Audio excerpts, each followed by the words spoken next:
નમસ્કાર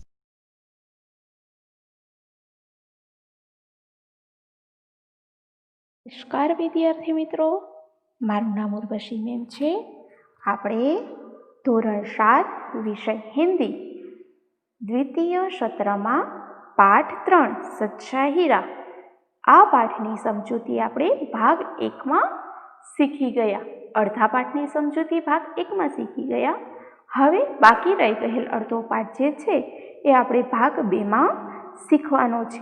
તો વિદ્યાર્થી મિત્રો, ચાલો આપણે જોઈએ ભાગ 2 કે સચ્ચા હીરા પાઠમાં શું કહેવા માગે છે કે ત્રણે ત્રણ જે 4 સ્ત્રીઓ કૂવાની જગત પર બેસીને વાતો કરે છે અને વાતો કરતાં કરતાં એમના દીકરાની તારીફ કરે છે. પછી પહેલી સ્ત્રી કહે છે કે મારો દીકરો છે એ સરસ મજાનું ગાય છે. બીજી સ્ત્રી કહે છે કે એમનો દીકરો જે છે એમની બરાબરી કોઈ નથી કરી શકતો, યાની કે ભીમ છે. અને ત્રીજી સ્ત્રીનો દીકરો છે એ પઢાઈ લિખાઈમાં ખૂબ જ હોશિયાર છે. તો હવે જોઈએ કે ચોથી સ્ત્રી એમના દીકરા વિશે શું કહે છે.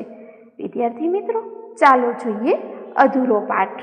તો ચોથી સ્ત્રી કહે છે કે तीनों औरतों की बातें सुनकर चौथी स्त्री चुप बैठी रही. ત્રણેય સ્ત્રીઓની વાતો સાંભળીને ચોથી સ્ત્રી હતી એ ચૂપચાપ બેસી રહી. તીનો સ્ત્રીઓની વાત સાંભળી, ત્રણેય સ્ત્રીઓની વાત સાંભળી અને ચોથી સ્ત્રી છે ચૂપચાપ બેસી રહી છે. उसने अपने बेटे के बारे में कुछ न कहा.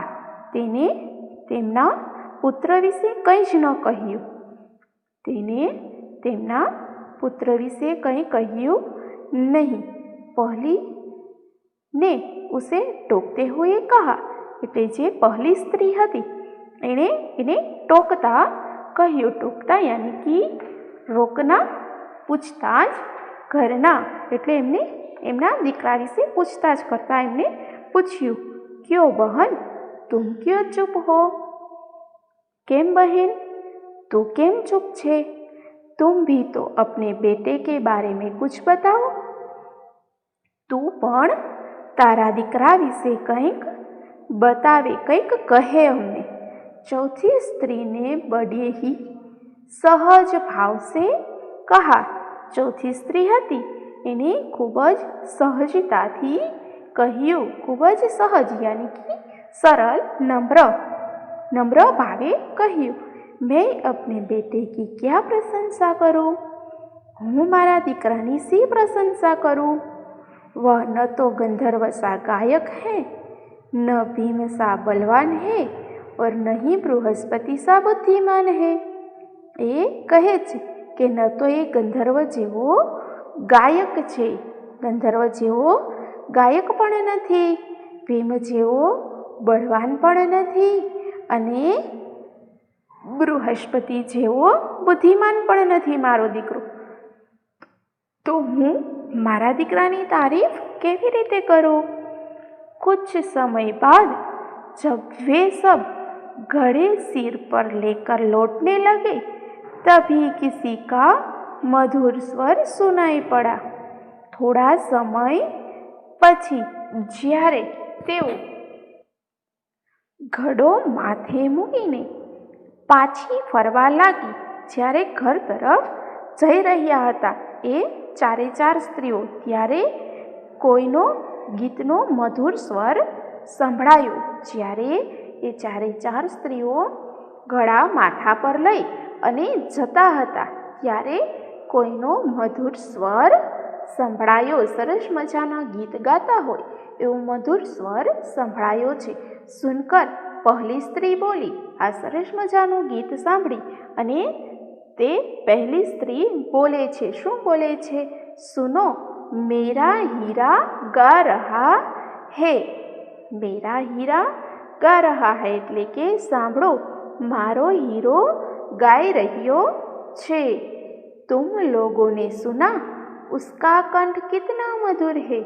તમે લોકોએ સાંભળ્યું તેનો કંઠ યાની કે અવાજ કેટલો મધુર છે, તે કેવો સરસ મધુર સ્વરમાં ગાય છે. વહ લડકા ગીત ગાતા હુઆ उसी रास्ते से निकल गया। ते रस्ते थी पसार થઈ ગયો। वह लड़का गीत गाता हुआ ते छोकरो गीत गातो गातो तेज रस्ता पर थी पसार થઈ ગયો। उसने अपनी माँ की ओर कोई ध्यान नहीं दिया। तेणे तेना माँ सामु कोई ध्यान दीधुं नहीं। તેમણે પોતાની माँ तरफ कोई ध्यान आप्યું नहीं। इतने में दूसरी स्त्री का बेटा उधर से आता दिखाई दिया। એટલામાં જ હજી તો પેલી સ્ત્રીનો છોકરો જઈ રહ્યો હતો, ત્યાં બીજી સ્ત્રીનો છોકરો આવતો દેખાય છે। તો આ બીજી સ્ત્રીનો છોકરો દેખાય છે તો એને જોઈ અને दूसरी स्त्री उसे देखकर गर्व से बोली। तो બીજી જે સ્ત્રી હતી એને જોઈ गर्व से बोली यानी कि अभिमानથી બોલે છે। શું બોલે છે? देखो वह मेरा लाडला बेटा आ रहा है। તે કહે છે કે જુઓ પેલો મારો લાડકો દીકરો આવી રહ્યો છે। જો પેલો મારો લાડકો દીકરો આવી રહ્યો છે। शक्ति और सामर्थ्य में इसकी बराबरी कौन कर सकता है? शक्ति अने सामर्थ्य में इसकी बराबरी कौन कर सकता है? એટલે એ કહે છે સામર્થ્ય यानी कि बल, शक्ति यानी कि એની પાસે જે તાકાત હોય છે તે તાકાતમાં અને બળમાં એમની બરાબરી કોણ કરી શકે? એટલે ના પાડે છે કે કોઈ કરી શકે નહીં। શક્તિ અને સામર્થ્યમાં તેની બરાબરી કોણ કરી શકે? કોઈ કરી શકે જ નહીં। આવું એક ગર્વથી બોલે છે। वह यह कह ही रही थी कि उसका बेटा भी उसकी ओर ध्यान दिए बिना ही निकल गया।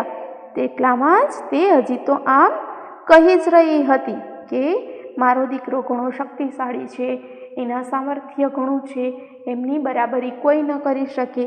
ત્યાં આવું બધું બોલે છે ત્યાં તો એમનો છોકરો હતો, એમનો દીકરો હતો તે उसका बेटा भी उसकी ओर ध्यान दिए बिना ही निकल गया।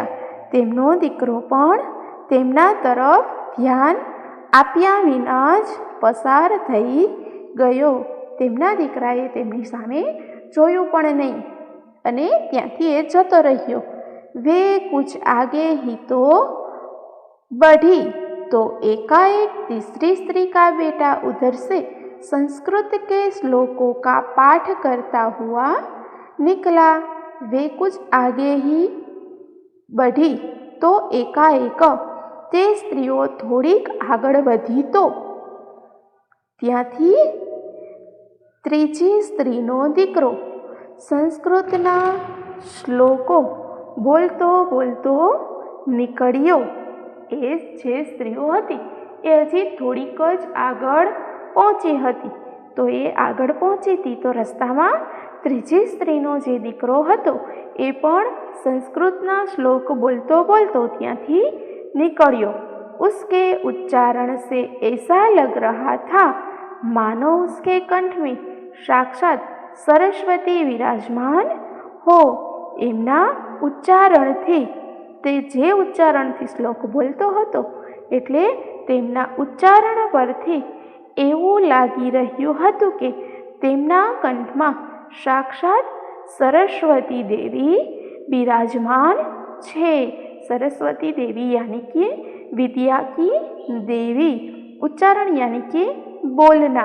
ते जे बोलतो हतो एना उपरथी एवुं लागतुं हतुं के एना बोलवा परथी के खरेखर सरस्वती देवी एना कंठमां बिराजे छे, एमनो वास छे।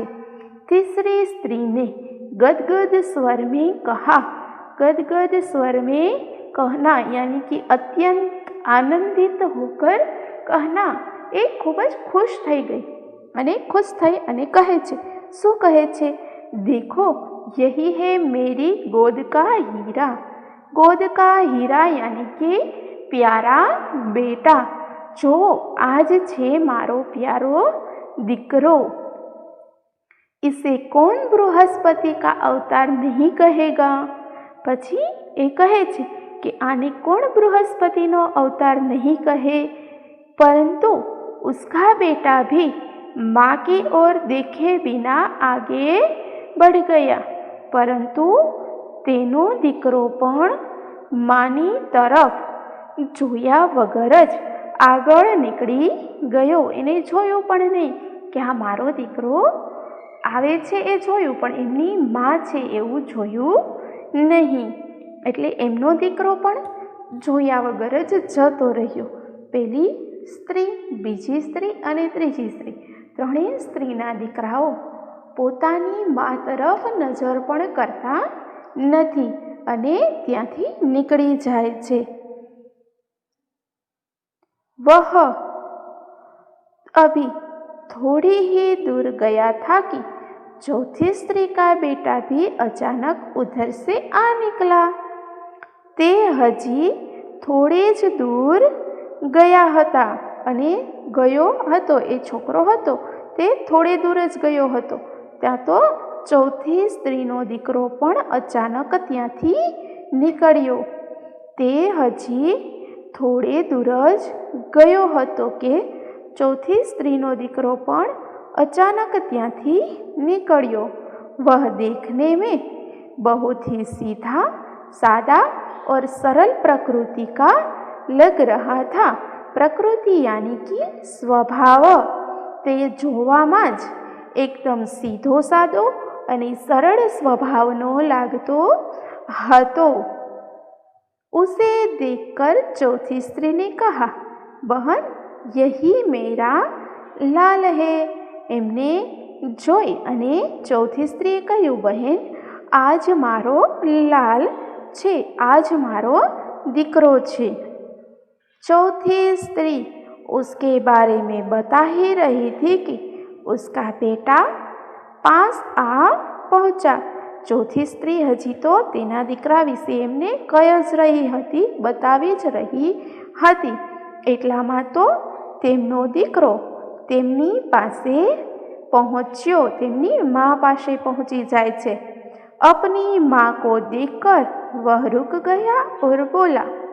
પોતાની માને જોઈને તે અટકી જાય છે અને બોલે છે. શું બોલે છે? माँ लाओ मैं तुम्हारा गड़ा पहुँचा दूँ.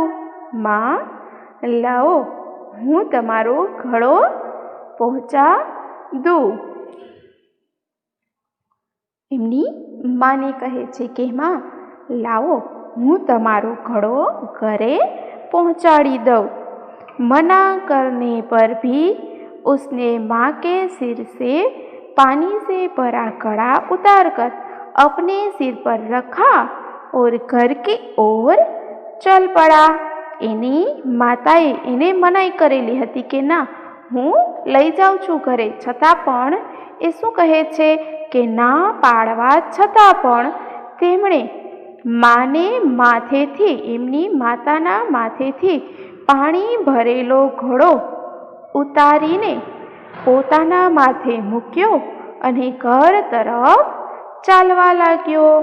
एमनी माताए ना पाड़ी, मनाई करी, छतां पण तेमणे माने माथेथी पाणी भरेलो घड़ो उतारी लीधो अने पोताना माथे मूक्यो अने घर तरफ चालवा लाग्यो.